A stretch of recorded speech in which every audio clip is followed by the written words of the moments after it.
ನಮ್ಮ ಮುಖ್ಯಮಂತ್ರಿಗಳ ಆರೋಗ್ಯ ಕೊಟ್ಟು ಈ ರಾಜ್ಯದಲ್ಲಿ ಅವರೇ 5 ವರ್ಷ ಕಂಪ್ಲೀಟ್ ಮಾಡಲಿ ಅಂತೇಳಿ ನಮ್ಮ ಮುಖ್ಯಮಂತ್ರಿಗಳ ಆರೋಗ್ಯ ಕೊಟ್ಟು ಈ ರಾಜ್ಯದಲ್ಲಿ ಅವರೇ 5 ವರ್ಷ ಕಂಪ್ಲೀಟ್ ಮಾಡಲಿ ಅಂತೇಳಿ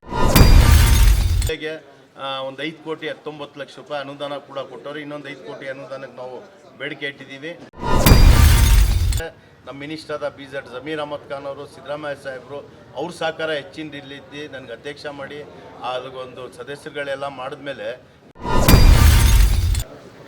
ಇವತ್ತು ಮುಸಲ್ಮಾನ್ ಸಮಾಜಕ್ಕೆ 12 ತಿಂಗಳು ಭಾಳ ಪವಿತ್ರವಾದ ತಿಂಗಳು. ನಮ್ಮ ಮಸೀದಿಗಳಲ್ಲಿ ಇಡೀ ಊರಿನ ಜನತೆ ಒಂದು ಕಡೆ ಸೇರೋಂಥ ಒಂದು ಅವಕಾಶ ಮತ್ತು ಅಲ್ಲಿ ಮಾಡೋಂಥ ಸೇವೆಗಳು, ನಮ್ಮ ಇಮಾಮು ಮೌಜನ್ಗಳ ಸೇವೆ ಈ ತಿಂಗಳು ಭಾಳ ಹೆಚ್ಚಿನ ರೀತಿಯಲ್ಲಿರ್ತದೆ.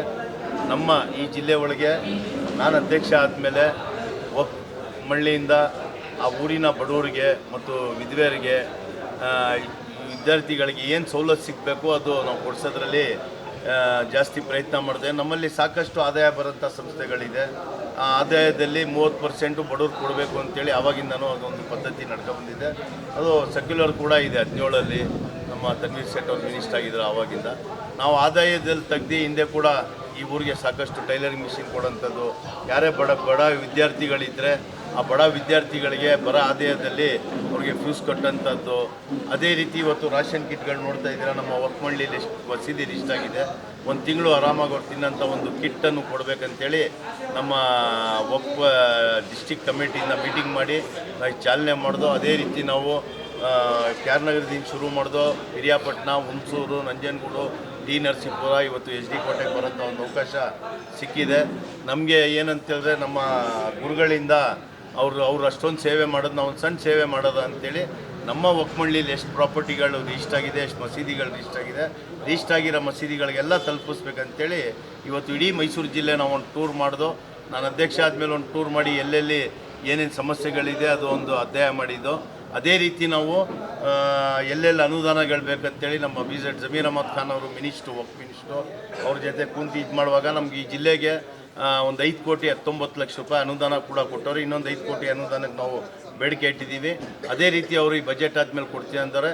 ನಮ್ಮ ಎಲ್ಲೆಲ್ಲಿ ವಕ್ಫ್ ಮಂಡಳಿಗಳ ಪ್ರಾಪರ್ಟಿ ಇದೆ ಅದು ಅಭಿವೃದ್ಧಿಪಡಿಸಬೇಕು.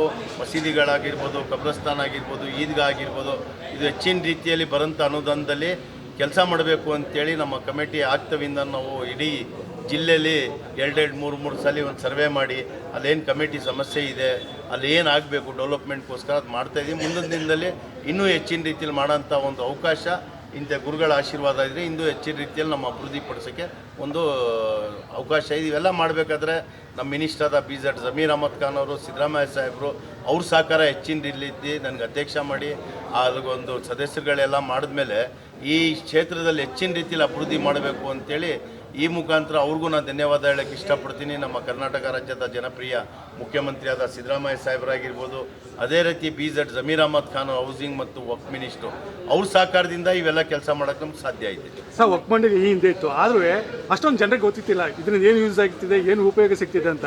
ಬಟ್ ನೀವು ಅಧ್ಯಕ್ಷ ಆದಮೇಲೆ ಬಳಿಕ ಒಂದು ಪದೇ ಬಂದು ಮಾಡಬೇಕಾದ್ರೆ ನಮ್ಮ BZ ಜಮೀರ್ ಅಹಮದ್ ಖಾನ್ ಅವರು ನನಗೆ ಯಾವಾಗ ಅಧ್ಯಕ್ಷ ಅಂತ ಹೇಳಿದ್ರು, ಅವ್ರು ನಾನು ಹೇಳಿದ್ದೆ, ನಾನು ಕೆಲಸ ಮಾಡೋಕ್ಕೆ ಬರೋದಿಲ್ಲ, ಸುಮ್ಮನೆ ಆಫೀಸಲ್ಲಿ ಕುಂತ್ಕೊಂಡು ಹೋಗಕ್ಕೆ ಬರೋಲ್ಲ, ನಮ್ಗೆ ಏನೇನು ಸವಲತ್ತು ಬರಬೇಕು, ಎಷ್ಟು ಅನುದಾನ ಬೇಕು ನೀವು ಕೊಡ್ತೀರಾ ಅಂದರೆ ನಾನು ಅಧ್ಯಕ್ಷ ಆಗ್ತೀನಿ ಅಂತ. ಅವರು ನನಗೆ ಇಷ್ಟಪಟ್ಟು ನೀನು ಅಧ್ಯಕ್ಷ ಆದರೆ ಕೆಲಸ ಮಾಡ್ತೀನಿ, ನಿನ್ಗೆ ಏನು ಸಹಕಾರ ಬೇಕು ಕೊಡ್ತೀನಿ ಅಂತೇಳಿ ಅದೇ ರೀತಿ ಕೊಡ್ತವ್ರೆ. 5 ಕೋಟಿ 19 ಲಕ್ಷ ಈ ಒಂದು ತಿಂಗಳಲ್ಲಿ ನಾನು ಅಧ್ಯಕ್ಷ ಆಗಿದ್ದು 1 ತಿಂಗಳಲ್ಲಿ 5 ಕೋಟಿ 19 ಲಕ್ಷ ನಮ್ಮ ಸಂಸ್ಥೆಗಳಿಗೆ ಆವಾಗಲೇ ಜೀವ ಆಗಿ ಅನುದಾನ ತಂದು ಕೊಟ್ಬಿಟ್ಟಿದ್ದೀವಿ. ಈಗ ಬರೋಂಥ ಅನುದಾನ ಸಾಲ ಅಲ್ಲ, ಅದು ಲೋನು ಅಲ್ಲ, ಅದು ಫ್ರೀ ಗ್ರ್ಯಾಂಡ್. ಅದು ಕೊಡ್ತಾವ್ರೆ. ಅವ್ರ ಸಹಕಾರದಿಂದ ಇಷ್ಟು ಹೆಚ್ಚಿನ ರೀತಿಯಲ್ಲಿ ಕೆಲಸ ಮಾಡೋಕೈತೆ. ಯಾಕಂದರೆ ಅಧ್ಯಕ್ಷರು ಏನಿರ್ತಾರೆ, ಜಿಲ್ಲಾಧ್ಯಕ್ಷರು ಮತ್ತು ಮಿನಿಸ್ಟ್ರ್ ಜೊತೆ ಚೆನ್ನಾಗಿದ್ದರೆ ಮಾತ್ರ ಕೆಲಸ ಮಾಡೋಕೈತೆ. ಇಂಥ ಅವಕಾಶ ನಂಗೆ ಸಿಕ್ಕಿರೋದು ನಾನು ಅದೃಷ್ಟ ಅಂತ. ಮೈಸೂರು ಜಿಲ್ಲೆ ಎಷ್ಟು ಅನುದಾನ ಬೇಕಾಗುತ್ತೆ ಸರ್? ಅಲ್ಲ, ಅನುದಾನ ಅಂತೇಳಿದ್ರೆ ಹೆಂಗೆ ಅಂತೇಳಿದ್ರೆ ನಮ್ಮಲ್ಲಿ ಲೋನ್ ಕೂಡ ಕೊಡ್ತಾರೆ ಒಗ್ಬೋರ್ಡಿಂದ. ಈಗ ಕಮರ್ಷಿಯಲ್ ಪ್ರಾಪರ್ಟಿ ಕಟ್ಟಬೇಕಾದ್ರೆ ನಮ್ಗೆ ಸಾಲ ಬೇಕಾದ್ರೂ ಕೊಡ್ತಾರೆ, ಅದು ಕಟ್ಟಬೇಕು. ಈ ನಾವು ಅನುದಾನ ಏನು ತಗೋತೀವಿ ಸಾಲ ಅಲ್ಲ, ಅದು ಡೆವಲಪ್ಮೆಂಟ್ಗೋಸ್ಕರ. ನಮ್ಮ ಜಿಲ್ಲೆಯಲ್ಲಿ ಭಾಳ ದೊಡ್ಡ ಪ್ರಾಪರ್ಟಿಗಳಿವೆ. ನಮ್ಮ ಮೈಸೂರು ಸಿಟಿ ಒಳಗೆ ಕಮರ್ಷಿಯಲ್ ಪ್ರಾಪರ್ಟಿಗಳಿವೆ. 100 ಎಕರೆ ನಮ್ಮ ಆವಾಗ ಹಿರೀಕರು ದಾನ ಮಾಡಿ ಹೋಗಿದ್ರು. ಬರೋಂಥ ಬರೋಂಥ ಜನತೆಗೆ ಬರೋಂಥ ಎಜುಕೇಷನ್ಗೋಸ್ಕರ ಆಗಿರ್ಬೋದು, ಆಸ್ಪತ್ರೆಗೋಸ್ಕರ ಆಗಿರ್ಬೋದು, ಶಾದಿ ಮಾಲ್ಗೋಸ್ಕರ ಆಗಿರ್ಬೋದು, ನಮ್ಮ ಹಿರಿಕರು ಏನು ಮಾಡಿದ್ರು, ದಾನ ಮಾಡಿ ಹೋಗಿದ್ರು. ಅವ್ರ ಮಕ್ಳ ಹೆಸ್ರಿಗೆ ಮಾಡಿಲ್ಲ ಅವರು ನಮ್ಮ ವಕ್ಫ್ ಮಂಡಳಿಗೆ ಅಲ್ಲಾನ ಹೆಸರಲ್ಲಿ ದಾನ ಮಾಡಿ ಹೋಗಿದ್ರಲ್ಲ, ನಾವು ಪುಣ್ಯವಂತರು. ಅವ್ರಿಗೆ ಇವತ್ತು ನೆನೆಸ್ಕೊಳ್ಳೋಂಥ ಟೈಮು ಇಂಥ ಒಳ್ಳೆ ಪ್ರಾಪರ್ಟಿಗಳು ನಮ್ಗೆ ಉಳಿಸೋಗಿದ್ರು. ಅದು ಅಭಿವೃದ್ಧಿ ಪಡಿಸೋಕ್ಕೆ 100 ಕೋಟಿ ಬೇಕು. ಹಂತವಾಗಿ ನಮ್ಮ 3 ವರ್ಷ ಪೀರಿಯಡಲ್ಲಿ ಏನಿರ್ತದೆ, ನಮ್ಮ ಮಿನಿಸ್ಟರ್ ಸಾಹೇಬ್ರೆ ನಮ್ಮ ಕೈಲಾದಷ್ಟು ನಾವು ಸಂಸ್ಥೆಗಳೇನಿದೆ ಮತ್ತು ಜಾಗಗಳೆಲ್ಲಿ ಪಾಳು ಬಿದ್ದಿದೆ, ಕಾಂಪೌಂಡ್ಗಳಿಲ್ಲ, ಎಲ್ಲೋ ಕಬ್ರಸ್ತಾನ್ ಕಾಂಪೌಂಡ್ ಇಲ್ಲ, ಎಲ್ಲೋ ಈದ್ಗಾ ಕಾಂಪೌಂಡ್ ಇಲ್ಲ, ಎಲ್ಲೋ ಶಾದಿ ಮಾಲ್ ಇನ್ನೂ ಕಟ್ಟಬೇಕೈತೆ. ಸರ್ ಈ ಹಿಂದೆ ಬಂದಾಗ ಪ್ರಸ್ತಾಪ ಮಾಡಿದ್ರಿ ನೀವು, ಬಟ್ ಅವಾಗ ನಿಮ್ಮ ಗಮನಕ್ಕೆ ತಂದ್ರು ಕೆಲವೊಂದು ಮಸೀದಿಗಳಲ್ಲಿ ಮೂಲಭೂತ ಸೌಕರ್ಯ ಕೊರತೆ ಇದೆ ಮತ್ತು ಕೆಲವೊಂದು ಅಲ್ಲ, ಅದಾದ್ಮೇಲೆ 5,19,00,000 ಅನುದಾನ ತಂದಿರೋದು. ನೀವು ಹೋದ್ಸಲು ನೀವು ಬಂದಿದ್ರಿ, ನಾವು ಸರ್ವೆ ಟೈಮಲ್ಲಿ ಅವ್ರು ಏನೇನು ಕೊಟ್ಟಿದ್ರು, 5,19,00,000 ಇಡೀ ಜಿಲ್ಲೆಗೆ ತಂದಿದ್ವಿ.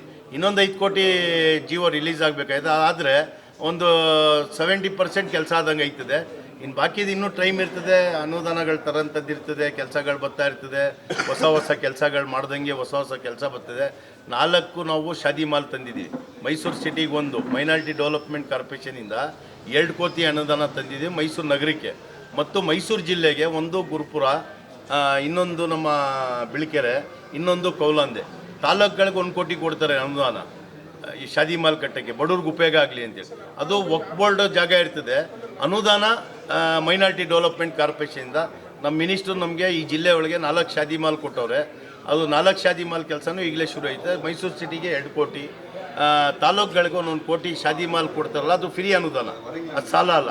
ಜಾಗ ವಕ್ಫ್ ಬೋರ್ಡ್ ಸಂಸ್ಥೆದಿರ್ತದೆ, ಅನುದಾನ ಮೈನಾರಿಟಿದಿರ್ತದೆ. ಅದರಿಂದ ಏನಿರ್ತದೆ ಅಂದರೆ ಅಲ್ಲಿರೋಂಥ ಬಡವ್ರು ಹೆಣ್ಮಕ್ಳಿಗೆ ಮದುವೆ ಮಾಡೋಕ್ಕೋಸ್ಕರ ಭಾಳ ಕಮ್ಮಿ ಬೆಲೆಯಲ್ಲಿ ಬರೀ ಕ್ಲೀನಿಂಗು, ಲೈಟಿಂಗು ಆ ಖರ್ಚು ಎತ್ಬಿಟ್ಟು ಆ ಬಡವ್ರಿಗೆ ಅನುಕೂಲ ಆಗಲಿ ಹೇಳಿ ಅಂತೇಳಿ ಮೈನಾರಿಟಿಯಿಂದ ಅದು ಕೊಡೋಂಥ ಅನುದಾನ. ವಕ್ಫ್ ಬೋರ್ಡ್ ಜಾಗ ನಾವು ಯಾಕೆ ಕೊಡ್ತೀವಿ ಅಂದರೆ ಆ ಊರವ್ರಿಗೆ ಉಪಯೋಗ ಆಗಿ, ಆ ಬಡವ್ರು ಎಲ್ಲ ಒಂದು ಕಡೆ 20,000 30,000 ಕೊಟ್ಟು ಮಾಡೋಕ್ಕಾಗಲ್ಲ, ಒಂದು 5-10 ರೂಪಾಯಲ್ಲಿ ಅವ್ರಿಗೆ ಅನುಕೂಲ ಆಗಬೇಕಂತೇಳಿ ಆ ವಕ್ಫ್ ಬೋರ್ಡ್ ಜಾಗದಲ್ಲಿ ಶಾದಿ ಮಾಲ್ ಮಾಡೋಂಥದ್ದು ಒಂದು ಅನುದಾನ ಏನು ಕೊಡ್ತೀವಿ, ಅದು ಸಾಲ ಅಲ್ಲ, ಫ್ರೀ ಅದು, ಅದೇನು ವಾಪಸ್ ಕೊಡೋಂಗಿಲ್ಲ. ಅದೇ ರೀತಿ 4 ಶಾದಿ ಮಾಲ್ ಮೈಸೂರು ಜಿಲ್ಲೆಗೆ ನಾನು ಅಧ್ಯಕ್ಷ ಆದಮೇಲೆ ಮೈನಾರಿಟಿನ ತಂದು ವಕ್ಫ್ ಬೋರ್ಡ್ ಜಾಗ ಕೊಟ್ಟಿದ್ದೀವಿ. ಈ ಸ್ವಲ್ಪ ದಿನದಲ್ಲೇ ಕೆಲಸ ಶುರು, ಅದರಿಂದ ಭಾಳ ಬಡವ್ರಿಗೆ ಉಪಯೋಗ ಆಯಿತು. ಸರ್, ನೀವು ಮಾತಾಡ್ಬೇಕು ಅಂತ ಹೇಳ್ತೀರಾ, ಮಧ್ಯವರ್ತಿಗಳ ಹಾವಳಿ ಇರಲ್ಲ, ನೀವೇನಾದ್ರು ಡೈರೆಕ್ಟಾಗಿ ನಿಮ್ಮ ದೂರ ದುಂಬಾಲಿದ್ರೆ ಬಂದು ನಾನು ಡೈರೆಕ್ಟಾಗಿ ಹಿಂದೆ ನಾನು ಬರೋಕ್ಕಿಂತ ಮುಂಚೆ ಏನು ಕೇಳ್ಪಡ್ತಿದ್ದೆ, 1 ಲಕ್ಷ ಬಂತು ಅಂದರೆ 30,000 ರೂಪಾಯಿ ಕಮಿಷನ್ ಕೊಡಬೇಕು ಅಂತ ಹಿಂದೆ ಪದ್ಧತಿ ಇತ್ತು ವಕ್ಫ್ ಬೋರ್ಡಲ್ಲಿ. ಅದಕ್ಕೆ ಕೊಡ್ತಿದ್ರೋ ಇಲ್ವೋ ದೇವ್ರಿಗೆ ಗೊತ್ತು, ನನಗೆ ಗೊತ್ತಿಲ್ಲ. ಸ್ವಲ್ಪ ಜನದ ಕಂಪ್ಲೇಂಟ್ ಇತ್ತು, ಅನುದಾನ 1 ಲಕ್ಷ ರೂಪಾಯಿ ಬರ್ತದೆ ಅಂದರೆ 30,000 ರೋಲ್ ಕಾಲ್ ಕೊಡಬೇಕು, 70,000ನೇ ಬರೋದು. ಆ 70,000ದಲ್ಲಿ ಕೆಲಸ ಮಾಡೋಕ್ಕಾಗಲ್ಲ. ನಾನು ಅದಕ್ಕೋಸ್ಕರ ಹೇಳ್ತೀನಿ, ಯಾರಿಗೂ 1 ರೂಪಾಯಿ ಕೊಡ್ಬೇಡಿ, ಒಂದು ಟೀನು ಕೂಡಿಸ್ಬೇಡಿ. ಯಾರು ಕೇಳ್ತಾರೋ ಅವ್ರು ತಾವು ಬನ್ನಿ, ನೀವು ಬರೀ ತಗೊಬಂದು ಕೊಡಿ. ಆ ಕೆಲಸ ಮಾಡ್ಕೊಬಂದು ನಿಮ್ಮ ಮನೆಗೆ ಕುಂತಿರೋ ಜಾಗಕ್ಕೆ ತಂದ್ಕೊಡೋದು, ನಿಮ್ಮ ಸಂಸ್ಥೆಗೆ ತಂದ್ಕೊಡೋ ಜವಾಬ್ದಾರಿ ನಾನು ತರ್ತೀನಿ ಅಂತೇಳಿ 5,19,00,000 ಹಂಗೆ ತಂದೆ. ಯಾರು ತಾವು ಒಂದು ಟೀನು ಕೊಡೋಂಗಿಲ್ಲ, ಯಾವ ಆಫೀಸ್ಗೂ ಹೋಗೋಂಗಿಲ್ಲ. ಅವರು ಬರೀ ನಮ್ಮ ಆಫೀಸ್ ಬರಬೇಕು. ಅದಕ್ಕೆ ಯಾರು ಇನ್ಫ್ಲುಯೆನ್ಸು ಬೇಡ, ಯಾರು ಬ್ರೋಕರ್ಗೂ ಬೇಡ. ಆದರೆ ಈ ಬ್ರೋಕರ್ಗಳು ಕಮಿಷನ್ ತರ್ತಾರೆ, ಅಲ್ಲಿ ಒಕ್ಕ ಆಫೀಸರ್ ಕೊಡಬೇಕು, ಬೆಂಗಳೂರಲ್ಲಿ ಕೊಡಬೇಕು, ಇನ್ನೊಂದು ಯಾರಿಗೂ ಕೊಡೋಂಗಿಲ್ಲ. ಏನೂ ಇಲ್ಲಿ ಇದು ದೇವ್ರ ಹೆಸರಲ್ಲಿ ಕೊಡ್ತಿರೋ ದುಡ್ಡು, ಅದರಲ್ಲಿ ತಿನ್ನೋರು ದೇವ್ರು ಒಳ್ಳೇದು ಮಾಡಲ್ಲ. ಅದಕ್ಕೆ ನಾನು ಹೇಳ್ತಾ ಇರ್ತೀನಿ, ಯಾರು ಬೇಡ, ನೀವು ಡೈರೆಕ್ಟಾಗಿ ಸಂಸ್ಥೆಯವರು, ನಾವು 11 ಜನಕ್ಕೆ ಒಂದು ಕಮಿಟಿ ಮಾಡಿಕೊಟ್ಟಿರ್ತೀವಿ. 3 ವರ್ಷ ಟ್ರಮ್ ಇರ್ತದೆ ಅವ್ರದ್ದು. ಅದಕ್ಕೆ ಅಧ್ಯಕ್ಷರು, ಉಪಾಧ್ಯಕ್ಷರು, ಸೆಕ್ರೆಟರಿ ಎಲ್ಲ ಇರ್ತಾರೆ. ಅವರೇ ನೇರವಾಗಿ ಬಂದು ನಮ್ಮ ಸಂಸ್ಥೆಗೆ ನನಗೆ ಭೇಟಿ ಆದರೆ ಅವ್ರಿಗೇನು ಅನುದಾನ ಬೇಕು ನಾನು ತಂದು ಕೊಡ್ತೀನಿ. ಯಾರೋ ಮುಖಾಂತರ ಬಂದು ನೀವು ಆ ಸಂಸ್ಥೆ ದುಡ್ಡು ಹಾಳು ಮಾಡ್ಕೋಬೇಡಿ, 1 ರೂಪಾಯಿ ಕೊಡಬೇಡಿ ಅಂತ ಪದೇ ಹೇಳ್ತಿರ್ತೀನಿ. ಸರ್, ರಂಜಾನ್ ಹಬ್ಬದ ಪ್ರಯುಕ್ತ ಒಂದು ಸಂದೇಶ ಕೊಡೋದಾದ್ರೆ ಮುಸ್ಲಿಂ ಬಾಂಧವರಿಗೆ? ಏನಿಲ್ಲ, ನಾವೆಲ್ಲ ಒಗ್ಗಟ್ಟಾಗಿ ಒಂದಾಗಿ ಎಲ್ಲ ಹಬ್ಬಗಳು ಕನ್ನಡ ನಾಡಲ್ಲಿ ನಾವು ಕನ್ನಡಿಗರಾಗಿ ಆಚರಣೆ ಮಾಡ್ತಾಯಿದ್ದೀವಿ. ಎಲ್ಲ ಕನ್ನಡಿಗರು ಒಳ್ಳೆಯದಾಗಲಿ, ನಮ್ಮ ರೈತರಿಗೆ ಒಳ್ಳೆಯದಾಗಲಿ, ಬೆಳೆ ಆಗಲಿ, ಈ ಸರ್ಕಾರ ಇನ್ನೂ ಮುಂದಿನ ಹೆಚ್ಚಿನ ರೀತಿಯಲ್ಲಿ ಎಲ್ಲ ಸಮಾಜಕ್ಕೆ ಹಕ್ಕು ಕೊಡೋಂಥ ಒಂದು ಕೆಲಸ ಮಾಡಲಿ. ನಮ್ಮ ಮುಖ್ಯಮಂತ್ರಿಗಳು ಆರೋಗ್ಯ ಕೊಟ್ಟು ಈ ರಾಜ್ಯದಲ್ಲಿ ಅವರೇ 5 ವರ್ಷ ಕಂಪ್ಲೀಟ್ ಮಾಡಲಿ ಅಂತೇಳಿ ನಿಮ್ಮ ಮುಖಾಂತರ ಹೇಳಕ್ಕೆ ಇಷ್ಟಪಡ್ತೀನಿ.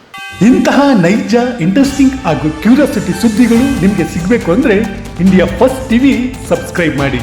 ಒಂದು ಲೈಕ್ ಕೊಟ್ಟು ವಿಡಿಯೋ ಶೇರ್ ಮಾಡುವ ಮೂಲಕ ನಮ್ಮನ್ನು ಮತ್ತಷ್ಟು ಪ್ರೋತ್ಸಾಹಿಸಿ. ಇಂಡಿಯಾ ಫಸ್ಟ್, ನಿರ್ಭೀತಿಯಿಂದ ನಿಮಗಾಗಿ.